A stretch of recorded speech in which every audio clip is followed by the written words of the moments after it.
Hello and welcome. My name is Sapphire, and I'm here reaching out to geek out with anyone and everyone who just needs a little more Harry Potter in their lives. Today I will be unboxing Litjoy Crates Magical Edition Year 7.2. This is the conclusion to this series, so it's, I think it's officially over, though they'll probably have more magical things in the future. Without further ado, let's get cracking.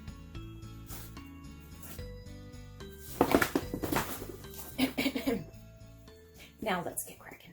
There is our sneak peek. Lots of goodies. Daily Profit. This is a nice replica worth keeping, even if it is really just a cheat sheet. Okay, lucky dip number 1. Cute little box. Ooh, comes in a little sheath. The box is so nice. It's magnetized.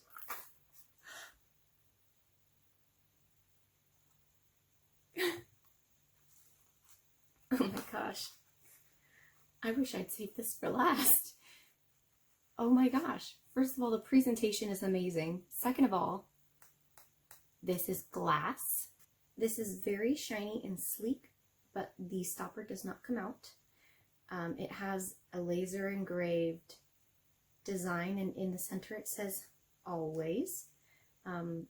I suppose this is in reference to Snape's dying memories that he shared with Harry. That basically explained everything.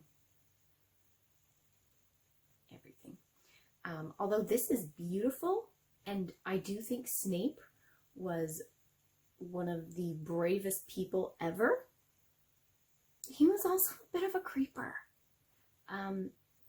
He didn't know how to let go. Like, dude, that girl's married, and like, she's someone else's wife. Let go. Move on. You know, lots of great girls out there. Pick someone else. Not Snape. He was in love with her forever, and by her I mean Lily, of course. But regardless of the mild creepy factor, it sure did motivate him to change the entire fate of the whole world. So that's cool. And this is beautiful. The Snape Last Memory Vial is super shiny and gorgeous. It is really heavy and sturdy, and generally high quality. So I might just keep that. Next item, beware the goblins of Gringotts. Cast many spells to protect the items found in their vaults. This mug may multiply if handled and can get quite hot. Dishwasher and microwave safe. This Litjoy exclusive mug was designed by Anastasia Leroux. I guess it's Hufflepuff cup themed cup. This mug has a really nice feel to it. It's sturdy but not bulky. It has a delicate lip at the top. It's a nice size for holding. I like that this is a Diagon Alley picture, which prominently features Gringotts. Gringotts? Clearly I don't spend a lot of time saying that word. However, if you can get very close, you'll see that is as clear as it gets. It is sort of pixely, but all in all, really nice. The next item comes in a velvety bag. Ooh. Haha. Together they make one master of death. Ooh, that's a magnetized lid. Probably because as soon as you open it, this falls out. Here it is. Let's stick it back in its little presentation. Here is the pin. I'm assuming this is a pin. Yes, it's a pin with 2 rubber stopper backs. Really excellent presentation. Clearly it is Deathly Hallows. There's the Elder Wand, the Resurrection Stone, and kudos for trying. I think that is the invisibility cloak. I get it. Yeah, but how do you represent the cloak? They tried to make the triangle bit of the symbol more cloaky. I don't think this piece was actualized the way they had hoped. However, it's a nice thought. Here is the candle. Blazing fire, peppery, citrus, and dark magic. Say Anything Studio. Again, nice.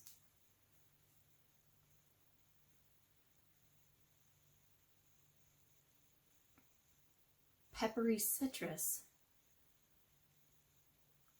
And do I detect a little bit of dark magic? It's a nice smell. I probably wouldn't have bought it at the store, but I still enjoy it. In this container is probably a print. On it is printed a dialogue of Harry and Dumbledore talking about how Voldemort accidentally turned him into a Horcrux. It's from the memory scene, which is probably why it has a little picture from King's Cross Station. The white King's Cross Station. Ugh. Sorry, the first thing I unrolled was that bit. Like super ugly Voldemort face. Like, ew, look how evil he looks. He looks as evil as they describe him. That might be a little too realistic. Oh, but the rest of it's pretty cool. Harry versus Voldemort. Draco's wand versus the Elder Wand. Teenage boy versus 70-something-year-old man. You know, and Harry kind of looks more Harry-ish to me. Really dramatic piece. It's like the complete finale. Ironically, Voldemort was defeated by the two branches of the magic he valued the least. Love and wand lore. They whooped his butt. Ooh, I really like the look of this box. Oh, there's the quote. If you have to ask, you will never know. If you know, you need only ask. I think that is movie only. Correct me if I'm mistaken. This has some weight to it. It is some kind of metal. I do. I like where they're going with this. I like that it's Ravenclawish. I like the quality of this item.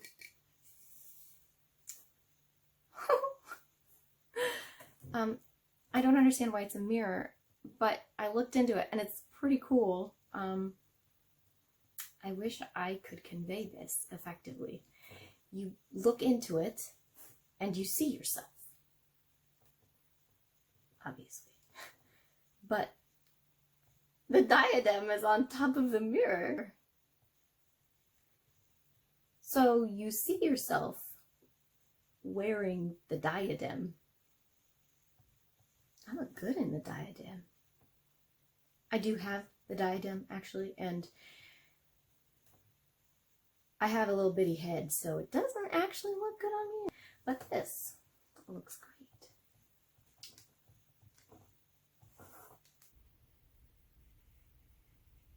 And here I am, wearing the lost diadem of Ravenclaw in the mirror.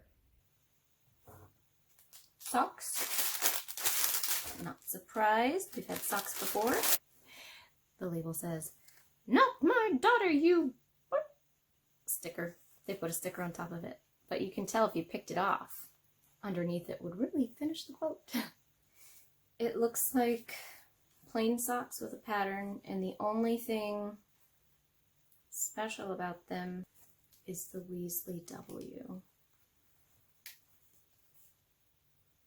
It's a little too subtle. I don't like blaringly obvious. I do like them to be understated sometimes, but this is almost not stated at all. Not understated. Unstated.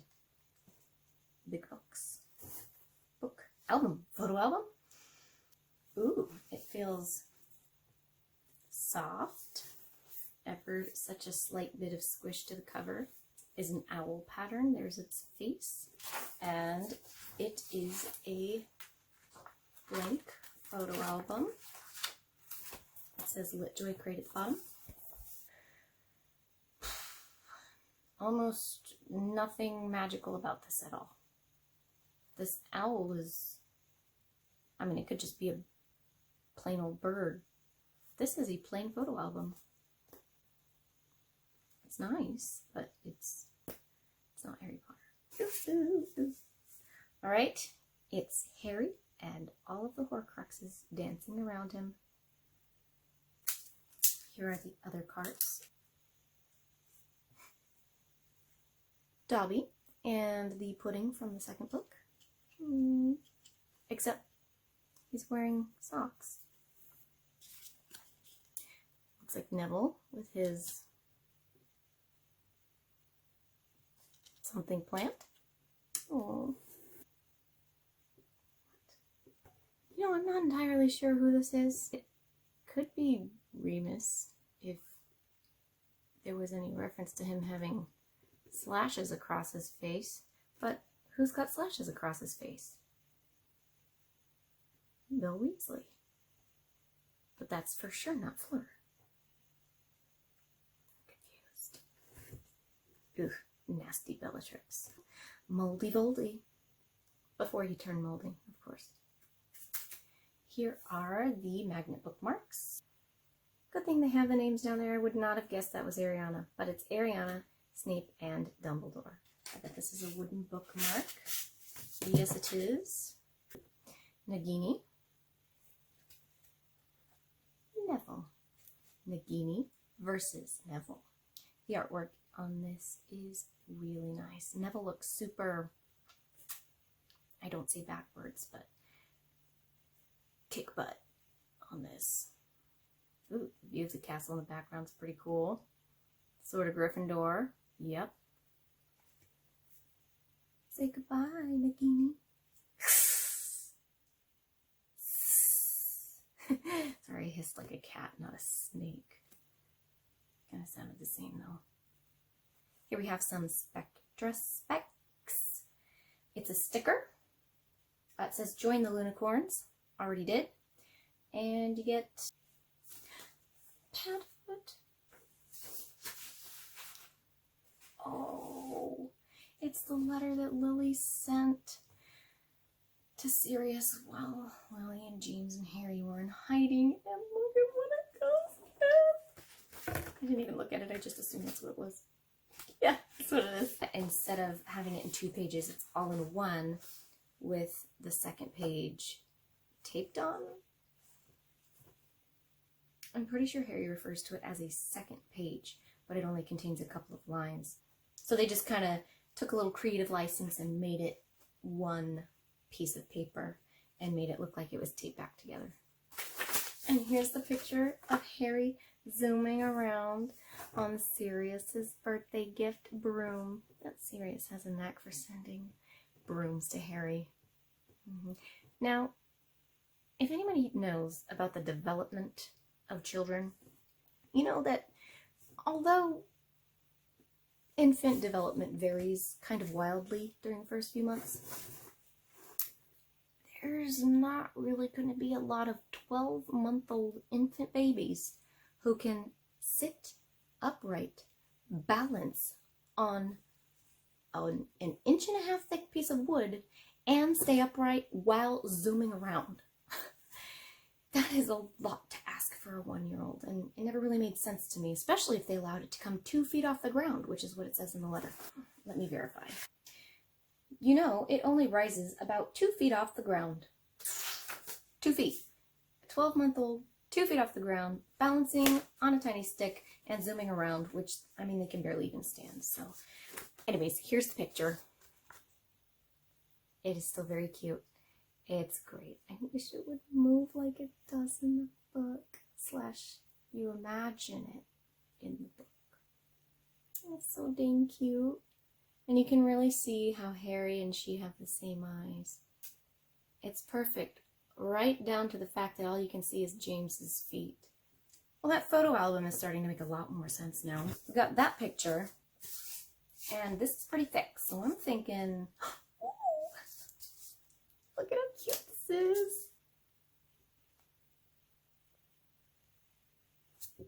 I'm going to go ahead and say this is Lupin, Tonks, and Teddy. Oh. It looks like the twins being really mean to Ron. Yep. I'm thinking due to the cat and the rectangular glasses, this is probably Harry as a baby and his parents and cat. This, well, R for Ron. Everybody's all grown up. That's cute.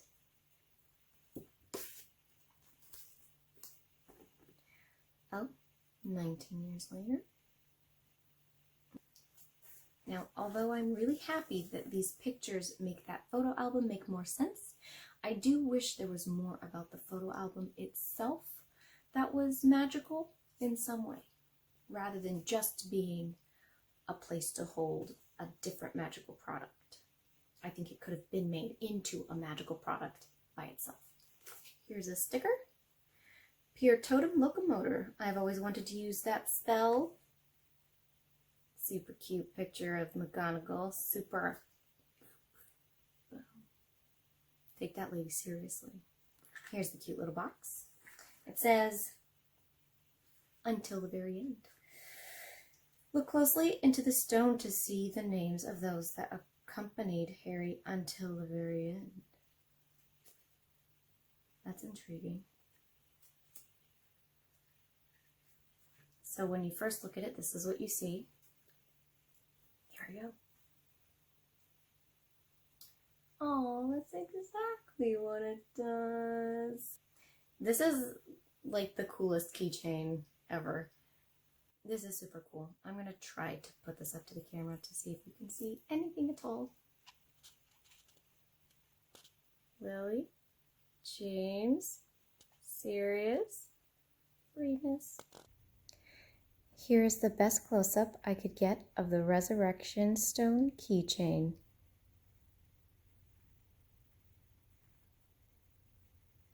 That's, I think, my favorite thing in this box. Here is a little chocolate frog card advertisement for the next magical subscription that's going to start in October of this year. Last thing in the box is this very blurry copy of the last page of the books with the last line perfectly crisp. All is well. It's the bottom of the box, and it's really a sweet way to end it. Kind of gave me a little bit of that empty feeling in my heart that I get every time I finish the series. And here is the cheat sheet. The title of the main article in this one is The Dark Lord Defeated, which I think is really, I think it's cute. Very, almost poetic to put that in the newspaper, which we never did see in the books, but obviously it would have happened. And it's got little articles about each of the items. I won't read them because it's very extensive. But as you can see, the whole thing looks very realistically like an actual newspaper. It is front and back on both sides. Nice cardstock, slightly waterproofish. Well, there you have it. That was the last box of the Litjoy Magical Edition series, this current series. If I had to pick a favorite, I'd probably pick two. I really like this. This is one of those details that really brings the history of the magical world to life, and you really wish you could see it and hold it in your hands, and now you can. My very favorite thing is this. It's small and strong and sturdy and has a little bit of magic inside. It's really sweet and I love it. This is a really good interpretation of the Resurrection Stone. Alright, well I hope you liked that video. If you want to share your favorite items, go ahead and leave me a comment. If you like this video and you'd like to see more, go ahead and hit subscribe. That's all for today. Until next time, keep geeking out.